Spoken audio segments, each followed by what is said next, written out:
Hello students, I hope you find my lesson interesting. You can give your feedback and comments and ask questions for clarification. I am thankful to my teachers and my son Krishna for making this video. Today I am with the chapter class 10th, chapter number 12, electricity part 2. In this chapter, I will tell you about charges, electric current, electric potential and potential difference. As voltage and current are cornerstone concept in electricity. Voltage और current की knowledge बहुत sound होनी चाहिए अगर हम electricity chapter को ठीक से समझना चाहते हैं. तो इस चैप्टर में मैं वोल्टेज और करंट पे पूरा फोकस करूँगी और आपको इसकी यूनिट, इसकी कैलकुलेशन और फार्मूलास के बारे में डिटेल में समझाऊँगी. Electric charge is denoted by Q. Electric charges क्या होते हैं ये तो आपको अच्छे से पता है. Positive charges and negative charges. The SI unit of electric charge Q is coulomb. The SI unit is named after Charles Augustine D coulomb. An electron possesses a negative charge of 1.6 into 10 raised to the power 19 coulomb. Electric current. It is the rate of flow of charges. As you can see in this picture is having minus charge and plus charge particles in it. It is a wire, short of cross section of a wire, जिसमें कि minus charge और plus charge को दिखाया गया है. ये देखिए यहाँ पे फ्लो ऑफ इलेक्ट्रॉन दिखा रहे हैं और इधर फ्लो ऑफ पॉजिटिव चार्ज और you can say flow of current. Current जो फ्लो होता है उस अपोजिट चार्ज में फ्लो होता है और अगर फॉर एग्जांपल अगर इलेक्ट्रॉन्स का फ्लो लेफ्ट हैंड साइड है तो करंट का फ्लो राइट हैंड साइड पे होगा, यानी कि उनका डायरेक्शन आपस में अपोजिट होता है. Now what is a current? If a net charge Q flows across any cross section of a conductor in time t, then the current I through the cross section is I is equal to Q by T. I will explain from it. Like these many charges are passing through this cross section. अगर ये एक coulomb charge इस cross section से एक second में पास हो जाता है तो 1 एम्पियर का करंट फ्लो होता है. Hence 1 ampere is equal to 1 coulomb per second.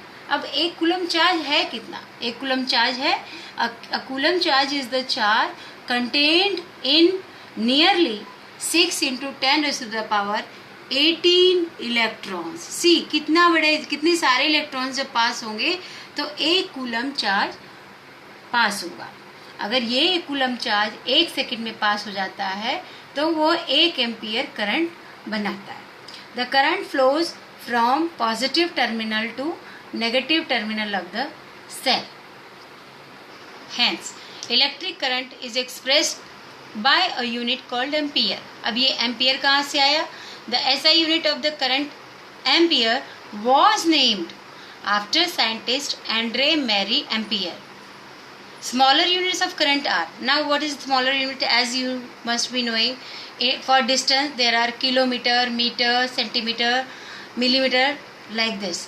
Kilometer is the bigger unit and meter, centimeter and millimeter are smaller unit. Same here, ampere is a bigger unit and milliampere, microampere are smaller unit. What is the relation between them? 1 ampere is equal to 1000 milliampere. 1 ampere is equal to, there are 10 lakhs microampere. You see, after 1 there are 6 zeros. It is measured by the device ammeter. Medium of current.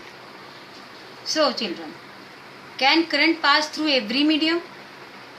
Like here you got copper wire, cold wire, silver wire, aluminum wire and salt water.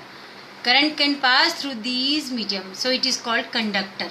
So conductor are those medium in which current can pass easily. Can we pass current from plastic, glass, carbon, stone and air? No, we cannot pass that. So that is called insulator. Insulator are those objects through which current cannot be passed. So at home also you must have seen the wires are having plastic coating on it.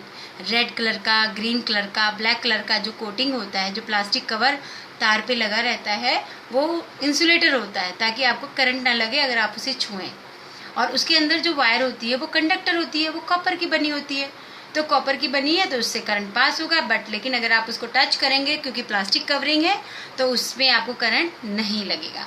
लेकिन air में कभी कभी आपने spark देखा होगा, वो किस वजह से हो जाता है? Electric force can always be turned up high enough to rip electrons away. अचानक बहुत तेज जब वोल्टेज हो जाती है, बहुत तेज उसके अंदर पावर आती है, तो उसको कहते हैं breakdown. And that is what is happening to air molecules when you see a spark.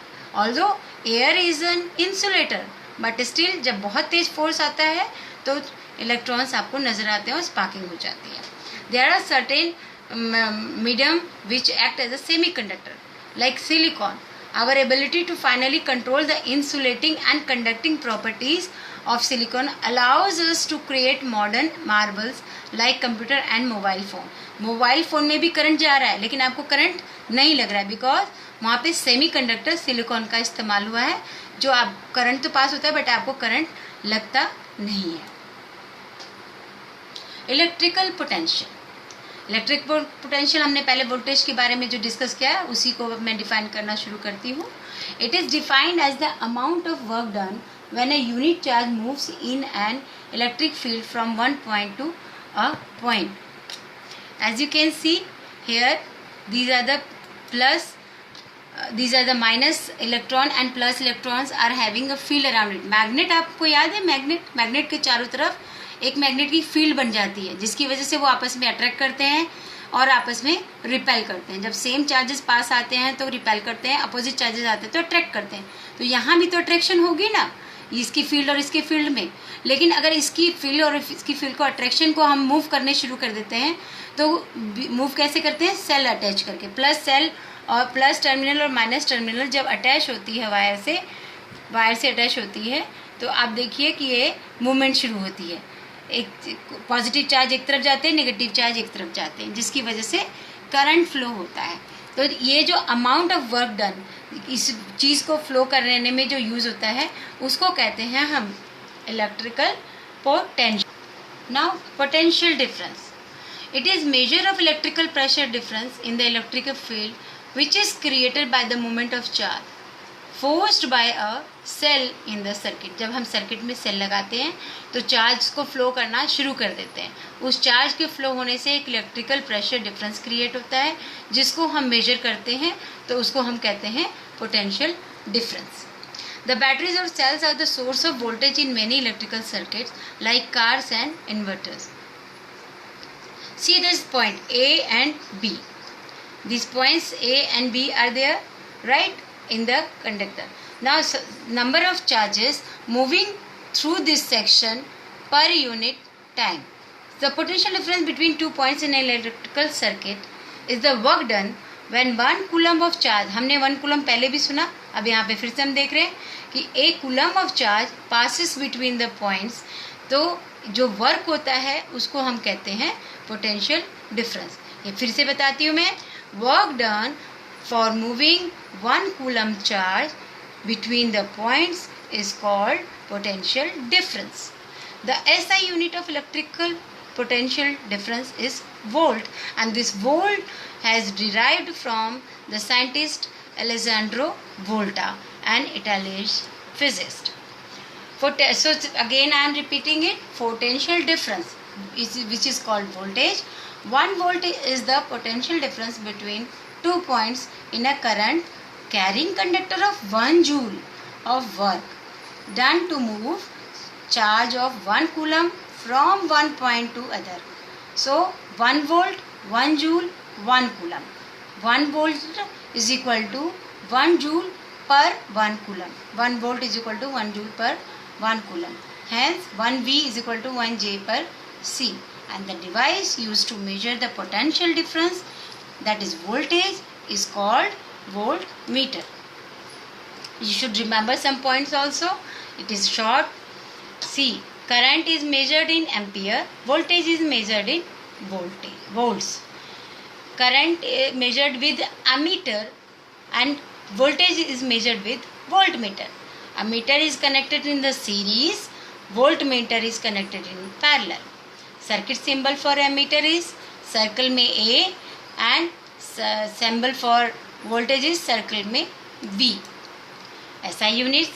The SI units of electric charge Q is coulomb. The SI unit of current I is ampere. The SI unit of electrical potential difference is volt V. CAV. C for coulomb, A for ampere, V for volt. C for charge, A for current, V for voltage. अब formula देख लीजिए, important formula एक बार revise कर लेते हैं. I is equal to Q by T.